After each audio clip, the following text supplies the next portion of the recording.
por si acaso, pero el otro día igual grabamos, ¿ya? Les comentaba que de contenidos, bueno, la clase pasada ya les había dicho de contenido, ya no nos queda nada.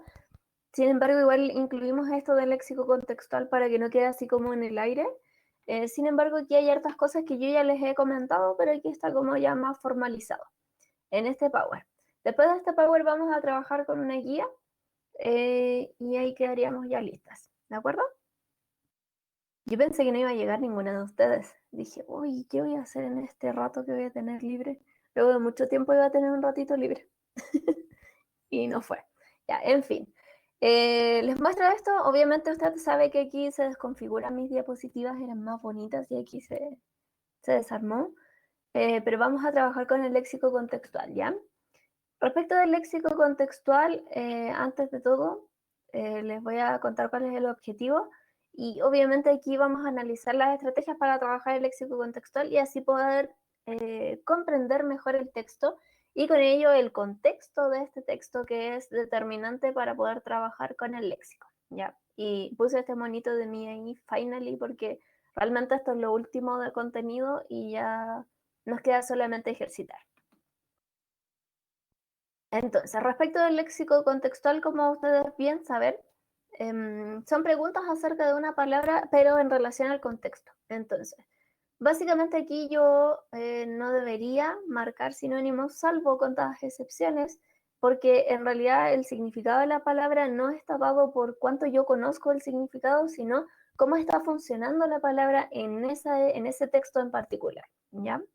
Y por eso, así como siempre les he dicho, lo primero que yo tengo que hacer y que también sirve para esto es identificar el tipo de texto. ¿Por qué? Porque identificar el tipo de texto me va a permitir a mí determinar el tipo de vocabulario que se está empleando, es decir, la formalidad. Por ejemplo, un texto que sea expositivo va a ser probablemente mucho más formal que un texto que sea dramático, por ejemplo, ¿sí? Porque a veces en los dramáticos tratan de representar un contexto muy real y tal vez más marginal, y por lo tanto ahí el lenguaje es menos formal, obviamente, ¿sí?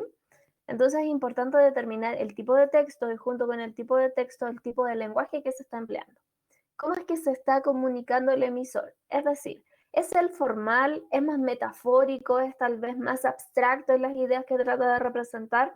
Eso también nos va a dar pistas al momento de trabajar con el léxico, ¿ya? Y como les mencioné también al principio de todo esto, cuando recién nos habíamos conocido, aunque todavía no nos conocemos, la disponibilidad léxica es fundamental.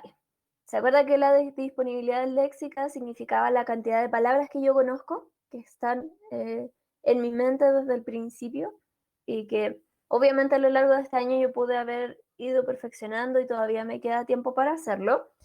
Eh, Porque mientras más palabras conozca, más fácil se me va a hacer resolver esto.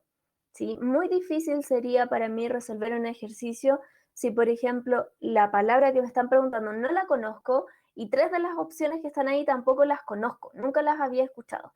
Me va a costar mucho, voy a perder más tiempo y sobre todo eso, voy a perder mucho tiempo. ¿Sí? Por lo tanto, ojo, usted todavía está a tiempo de poder aprender más palabras y por lo tanto mejorar esta disponibilidad léxica. Recuerde que si a usted le da flojera, así como buscar las palabras mientras lee, o no sé, tratar de aprender palabras siempre, en el celu puede descargar la aplicación que se llama Palabra del Día. Y hay varias. Yo tengo una de esas, de Palabra del Día, y miren, les muestra así la palabra y les da aquí el significado. Y así yo puedo marcar acá, por ejemplo, otra y me muestra otra. Pero cada día me va a mostrar palabras diferentes. Esa es la gracia. Y después eso queda, sí, le sirve muchísimo pasita, así que qué bueno que la tengan. Después todas esas palabras quedan guardadas y usted las puede revisar las veces que quiera. Y así es como va teniendo cada vez más disponibilidad léxica. Recuerden que eso, dijimos, es fundamental para poder resolver más rápido y mejor estos ejercicios. Después de eso les comentaba que ya les había dicho esto también. Todas las preguntas nos van a medir habilidades y la habilidad que mide esta pregunta específica, la del léxico, tiene relación con el nivel intermedio, ¿sí? Este nivel intermedio es siempre, siempre, siempre, siempre con las habilidades de relacionar e interpretar. ¿Cómo es que funciona para el tema del léxico? Lo que yo tengo que relacionar es la palabra con el